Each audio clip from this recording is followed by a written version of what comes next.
My student from Germany, Carsten Bergen, studying the tourism industry in Broome, tells a funny story quite well. He's finally gained access to the Shire President. I will call him Shirley to protect the innocent. Shirley, to ask questions about matters economic. Like many provincial political minnows, Shirley is self-absorbed and doesn't really listen to what the anthropologist is talking about. Tourism won't save Broome, he blusters. So Carsten wonders what he means and has to ask what it is exactly about Broome that needs to be saved. But Shirley carries on with his mantra as if he had nothing else to say. The tourism industry can't save Broome. And so this is the soundbite that Carsten has ringing in his ears as he leaves the office. Tourism won't save Broome. Tourism won't save Broome. And he still doesn't know why Broome needs to be saved, and reflects that it's been a quite sustainable place for Yarra and Juukan people to live in for innumerable generations. But yes, you guessed it, heavy industry is the saviour Shirley didn't mention, mainly mining of various sorts. But what a fabulous irony. As we speak, many others are up in arms about fracking by Buru Energy precisely because of the threat to Broome's underground water supply. The potential saviours are also the potential destroyers. The mining industry is indeed godlike in its indiscriminate and universal power. Our fate is in the hands of that industry, and I'd like to be able to be more ironic about that. The narrative that has brought us to this pretty pass in the Anthropocene of today is absolutely connected with the word industry. I'm talking about the Industrial Revolution, of course. Various key concepts in the economics of urbanisation and industrialisation through history are realigned in the story that has turned power over to the invisible hand of the market. I want to argue here today, as a humanist concerned with such things, that it's the economic narrative that has to be contested, a discourse composed with its impression of cold, hard calculation, along with airy science fiction fantasies and quasi-religious promises of a better future for all. And I want to anchor my counter-narrative in Broome as a kind of frontier resisting the onward march of the global culture of Western industrial modernity. Aboriginal land is still being colonised. So how do those who don't like being colonised respond? Or, more subtly, what is responding to what? Because I don't think what I think we're dealing with here as the age of industry morphs into the Anthropocene is not a fight between one group of people, the global corporations, and another group of people, but a clash of one kind of massive thing with another. It's not just about us narcissistic humans thinking we're at the centre of the universe. Far from it. So following Tim Morton, I shall have to call these massive things hyperobjects. The hyperobject is a catchy concept. That is, it catches you while you don't quite catch it. Morton first established it in a book called The Ecological Thought a few years ago, and his new book is called Hyperobjects, Philosophy and Ecology After the End of the World. And it explains why everyone is affected by hyperobjects, even as they strive to deny their existence. Climate, natural oil reserves, the English language are all hyperobjects in that they cannot be grasped as simple objects, like this is supposedly simple. They're vast, you can't grab them, like English. Have you ever met English? No, well, but what you experience every day, like me now, are groping attempts to make meaning with words, or whispered lovers' words, and words digitised and zapped across the internet are materially quite different things, but they both belong to this hyperobject we call the English language. Another example, you feel the existence of global oil reserves each time you check while you're pumping gas, pumping petrol, how much the price has gone up. And you sense there's something to do with oil in the Middle East, with oil in Middle East conflicts, and how it makes people want to debate the hijab. It's getting into everything.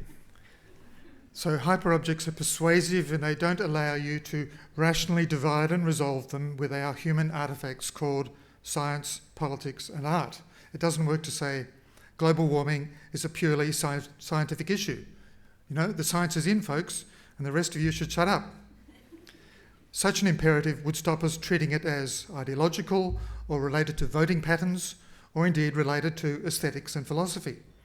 But no amount of science or human willpower can make that happen because it's already here, says Morton, infiltrating every aspect of existence. Nor can any amount of science provide absolute 100% proof of causal connections. This, of course, gives skeptics and fossil fuel industries the same lack of certainty argument that big tobacco exploited in earlier debates.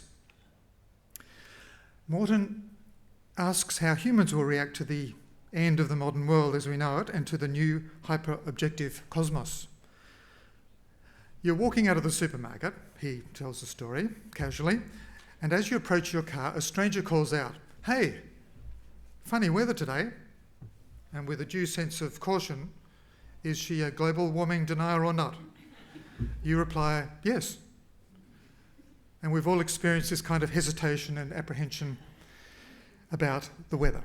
Innocent conversations about it seem to be no longer possible. Worries about the weather are a mere symptom of something huge, foreboding, and ungraspable in its entirety. Climate is a hyperobject, and global warming is its apocalyptic avatar.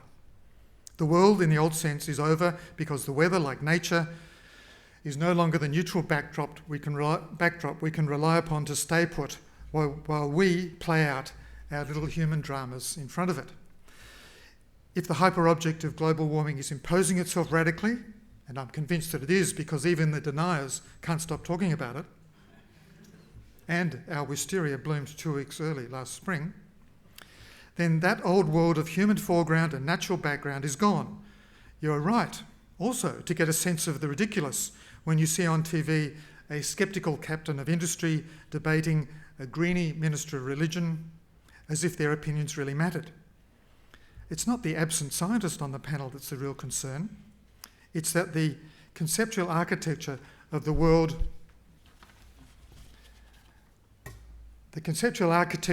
they share is the same as it was at the time of the Industrial Revolution, that they still share the same language of human mastery, hope, and redemptive adjustment. They occupy the same cliched world of a beautiful landscape painting, something like that one, that's a photograph though, which has forgotten all the violence that went into its creation, not just the painting, but the whole conceptual architecture. So I'm thinking about the contrast between the photo of the cyclone with its Turner-esque sublime and this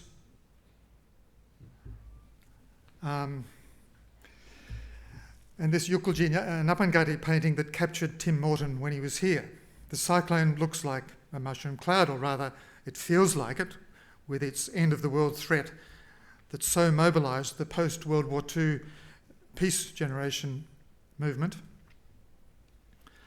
And David Christian already cited Robert Oppenheimer in 1945, exploding the atom bomb, inventing another hyperobject without even knowing it. And this was underscored by his quoting of Shiva, "I am become death, the shatterer of worlds." But in Sydney, Australia, in 2011, Morton looks at the work by Napangati in the gallery and he sees it, I quote, "surge toward me, locking onto my optic nerve and holding me in its force field." He was thus captured by the dreaming. He calls it the Aboriginal hyperobject, the dreaming. That's how he glosses it, saying, "It's impossible to leave the painting. Hairs standing up on my body, tears streaming down my face. Slowly, I tear myself away." So for Morton, the Napangati is a portal onto the Aboriginal hyperobject that almost sucks him down into its vortex. This Aboriginal hyperobject is just his gloss on the dreaming, or what they call the Bugaragara up in Broome. I could summon the most powerful concept mashing and poetics that I could write in English to give you my gloss on the dreaming and never get close. It exceeds description, which is why it's hyper and why it can't be destroyed or even trivialised successfully. It's waiting underneath the country.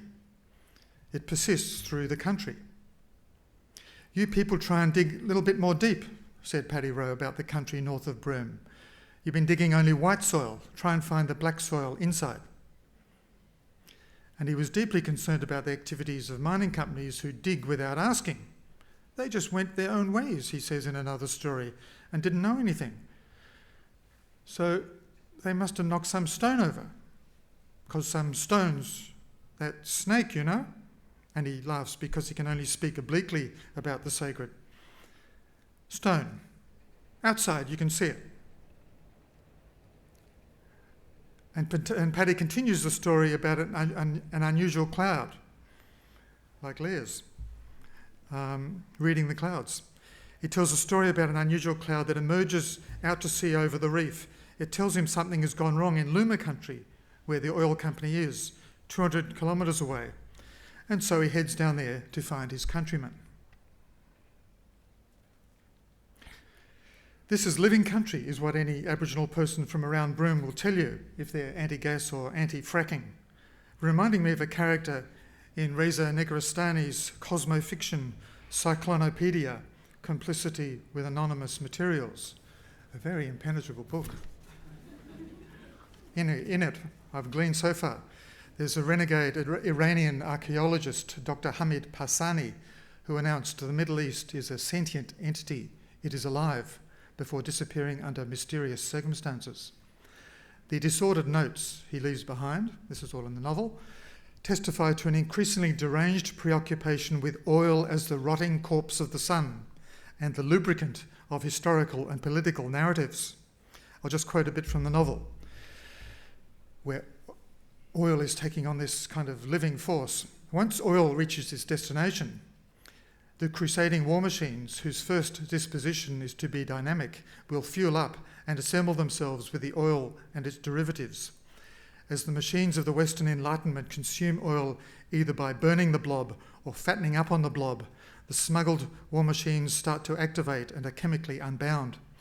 The nervous system and the chemistry of war machines smuggled through oil infused with the Western machines, feasting on oil unnoticed, as petroleum has already dissolved or refinedly emulsified them in itself as its chemical elements or its essential derivatives, Islamic ideologies, ambitions, implicit policies, socio-religious entities and formations. The publisher tells me he refused to have anything to do with an editor. But it's a fascinating book. Here we are, global subterranean oil as hyperobject is alive and changing history. It's out of control, calling the shots, telling the stories, even extending its influence to remote Australia and getting Woodside Petroleum and Buru Energy to go out finding more on the Dampier Peninsula, the Fitzroy River Valley, or out in the Western Desert. And make sure you call it natural resources, they're told, as if it comes for free, as if humans are distant from those resources, as if they're not at all complicit, to use Negarestani's concept. Calling material natural is modernity's way of idealising matter. It's just all stuff made of carbon atoms, the same anywhere in the world, so human attachments to it make no sense in this hyper-rationalisation for exploitability. But capitalists are canny. They know exactly which land they want to grab because this free stuff is there. And on the other side, Indigenous peoples of the world have sacred things in the country that attaches them exactly to places. But in the middle is a floating population of middle-class greenies, like me, with free-floating concepts of hope, nature, beauty, which are of no use or may be used sometimes wrongly, and a free-floating population of fly-in, fly-out workers. These are the people of the Holocene, not yet of the Anthropocene. They think they are free agents destined for transcendence. They dream of heavens above and new planetary homes should this world run out of resources. They've not yet come down to Earth. Earthbound is what Bruno Latour calls it. People whose awareness comes from the knowledge of losing their territory, where they live and belong. With the Anthropocene, the atmosphere has changed. As we try to debate something we can't fully grasp, yet we fear is changing things forever. The atmosphere of fear is what is held in common. by the so-called left and right wings of politics alike, and it means we're no longer at all comfortable in that modern world so successfully critiqued by Latour, who caught the atmosphere.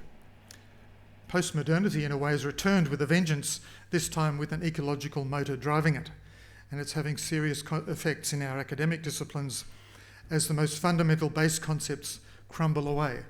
What we used to call social reality can no longer be taken for granted. Nature has been shown to be a European invention set up as a uniform backdrop to the interesting varieties of cultures we've been happily studying as variations within the equally dubious concept of the human. History can no longer be imagined unfolding on a timeline from the past towards the utopian unknown. Now there's a serious twist in time. Time is what comes crashing back towards us from the known future, as opposed to unfolding a utopian narrative forwards. So now the issue is not to have one final attempt to sustain the utopian narrative, but to best prepare for the most probable eventuality.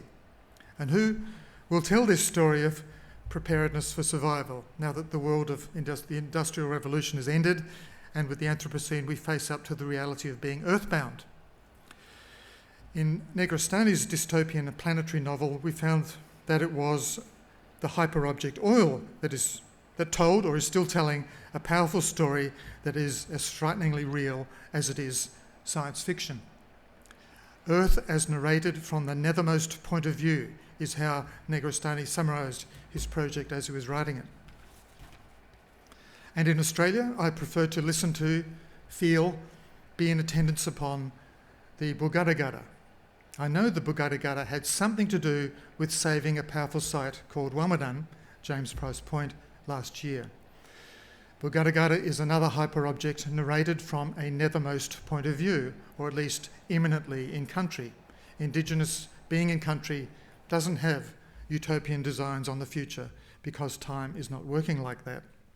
Yet somehow, last April, the announcement was made, an alliance of Indigenous people and greenies and others managed to resist Woodside Petroleum, made things so uncomfortable for them on Gallarabulu country that, well, for business reasons as well, they packed up and left. A small battle won in an ongoing war. The country must have been telling the story that united the people, the bilbies, the dinosaur footprints, a spiritual being called Marala, the irili trees, the darial birds, black cockies. And if the Bugarragara was doing the narrating, maybe Woodside Petroleum, Buru Energy, the WA government and the Murdoch press are becoming bit players in the story it has to tell about survival. The country narrates is a sentence without an object, an intransitive sentence because the object is immaterial, contingent, complicit, but earthbound. The country narrates. But speaking of survival, I started with an image of an approaching cyclone, and I want to get quite practical now, no more of this crazy conceptual stuff, and tell you what to do to survive a cyclone. I didn't get to see what Anna's cyclone shelter looks like, but this is a meribelang, and you should dig yourself into the earth, build yourselves a meribelang, as instructed by Paddy Rowe, big enough for 5 or 6 people, with a little fire for warmth and cooking. Thanks very much.